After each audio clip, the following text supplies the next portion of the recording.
Welcome and shalom. Oh, what happened? Oh, God is speaking. Created quite a stir.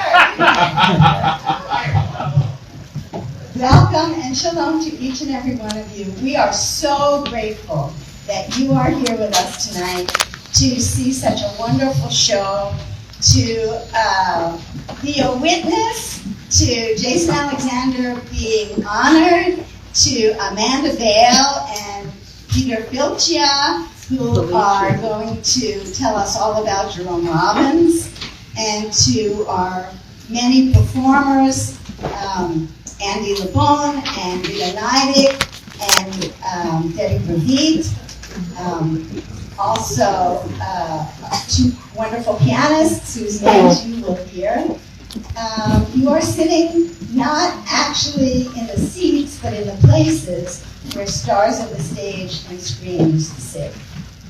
Sophie Tucker, Edward G. Robinson, Eddie Cantor, George Jessel, Shelley Winters, Mildred Burrell, so many others. And we're a precious repository, not only of Jewish history and theater history and New York history, but we've always been a place of acceptance. Acceptance for actors who were not accepted in our early days in other synagogues. Acceptance for each and every one of you. So we are here, and I am here for all of you. If there's ever anything I can do for you, please don't hesitate to call upon me. If you ever want to come and visit us for anything, we will love you.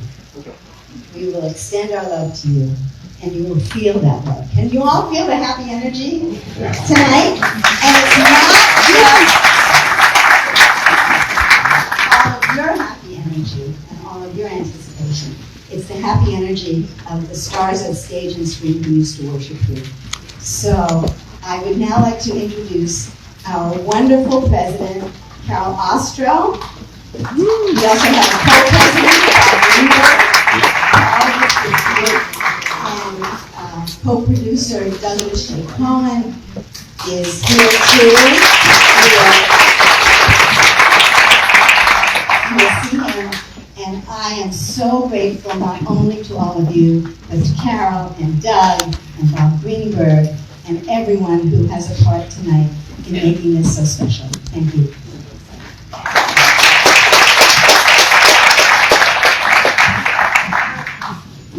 Oh, Rabbi Jill, thank you so much. And it is a privilege to be your president here. And I can't believe it's almost 10 years. It's not possible, but it is. And it's a thrill to have you all here. There were so many other choices for you to make. And the weather report was terrible, but you are here. And the ghosts of all of those wonderful, famous people that Rabbi Jill mentioned are watching, and they're smiling, and they are so grateful that you're all here to see that we're all again. Did you all see the Tonys last night? I think it was one of the best Tonys I've ever seen, and it was a very hard show to produce.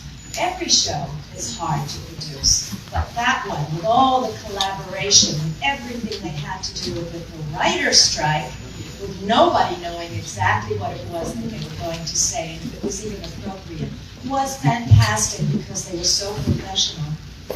And that just kind of solidified how I feel when you have the hardest things to do and you pull it off.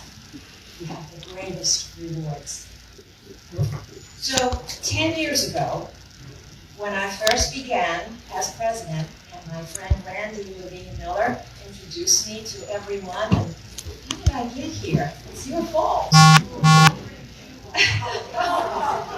This is where wandering Jews land. Okay.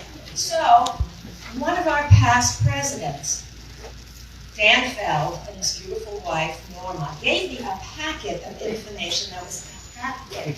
And in it were the archives of the Actors Temple, dating back to 1917. And there was one letter that I looked at, dated from 1932.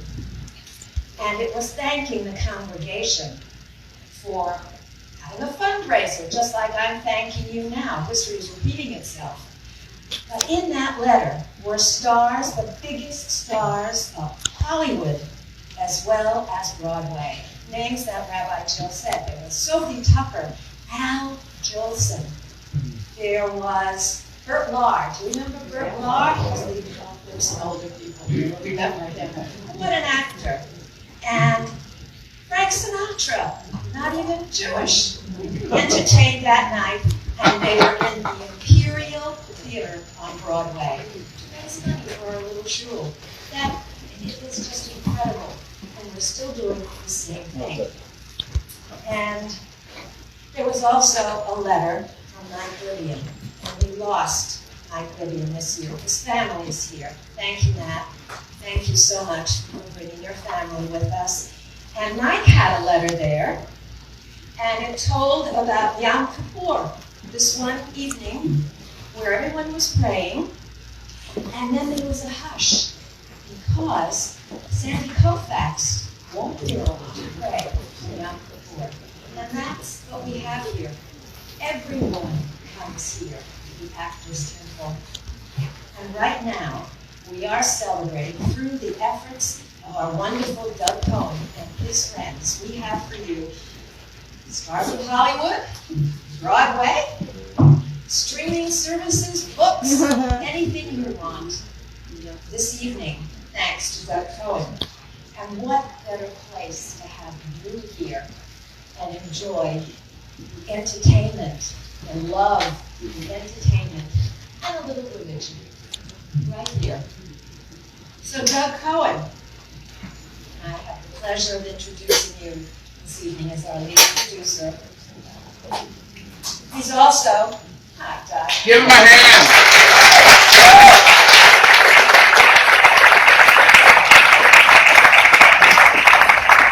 Doug is our board member, and he has received 2 Richard Rogers Awards for No Way to Treat a Lady, and Randy was involved in that, and Jonathan Larson Grant for Brainstormer.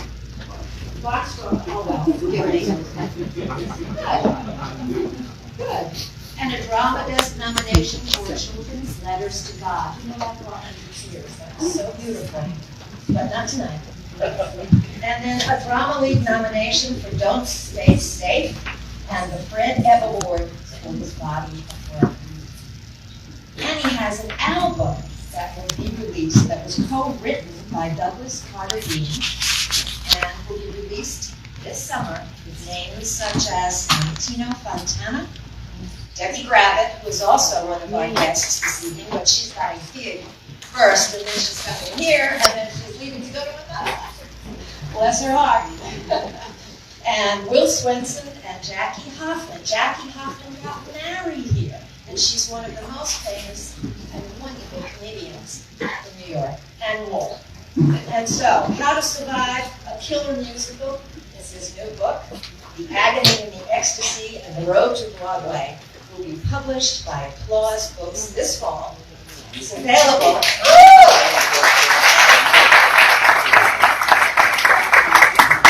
And I want you to know what a pleasure it was to work with Doug, because I drove him crazy.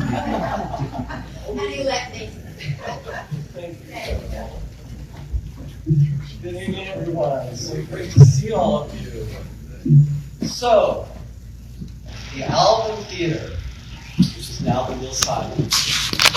Late October 1981, the most anticipated new musical of the season was Marilyn Roll Along, which was the first collaboration between Stephen Sondheim and Hal Prince since their landmark musical Sweeney Todd, which almost swept Jones. And also the first time Sondheim has worked with George Bird since they collaborated on the company. It stars 27 newcomers, all but 6 were making a Broadway debut. I attended a preview and I thought amazing poetry. And then the curtain went up and I saw this rather spare set and spare costumes, and an entire cast. And they were talented, but very creative. However, that during one of Sonnet's best musical scenes, songs, called Opening Doors, where two young leading men chided by Joe, a Broadway producer, for not writing a movie album. Suddenly, I'm sitting up in my seat and saying, wait a minute, this guy is a veteran. He couldn't be making his Broadway debut. He had impeccable timing. He was incredibly comfortable on stage, terrific voice, very graceful. Everything indicated to me that he was a ringer, someone that Hal Prince must have recruited to give the show greater gravitas and authenticity. So when I got home that night, I looked at my Kindle and I saw his name was Jason Alexander. And he had never been on a screen. And even though that production of Merrily experienced a demise, his career was ascending. The next time I saw him was in The Rink, Sandra Deb's musical. He played 5 roles, I think, and wrote the part of the song called Marry Me. And he also actually roller skated, too.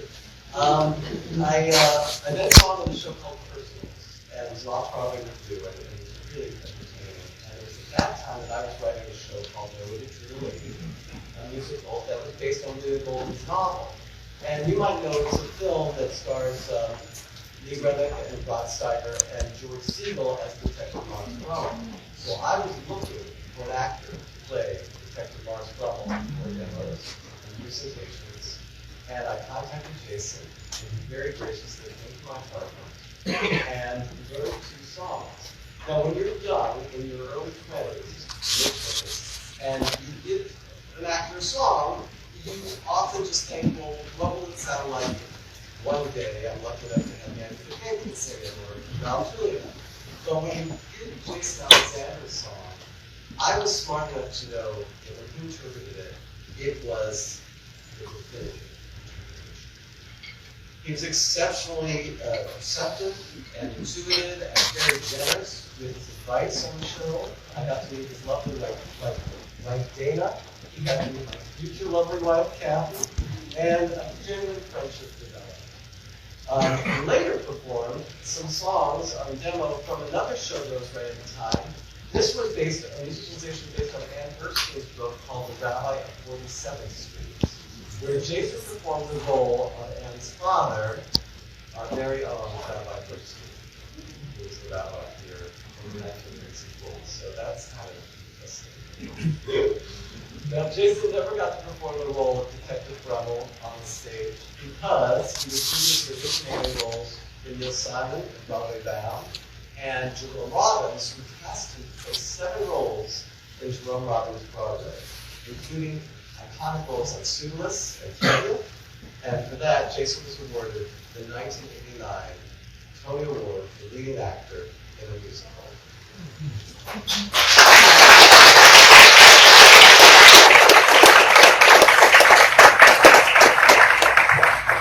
Now, it was a little strange because at this time he disappeared from the Broadway scene.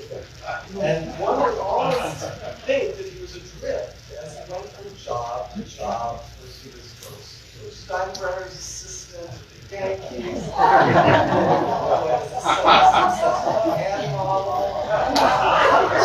biologist, male, and he had an alternate brief stint as a latex salesman.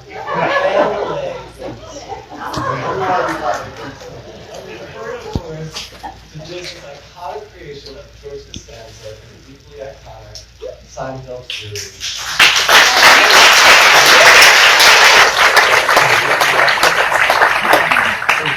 He earned 7 consecutive Emmy Primetime Emmy nominations and 1 Screen Actors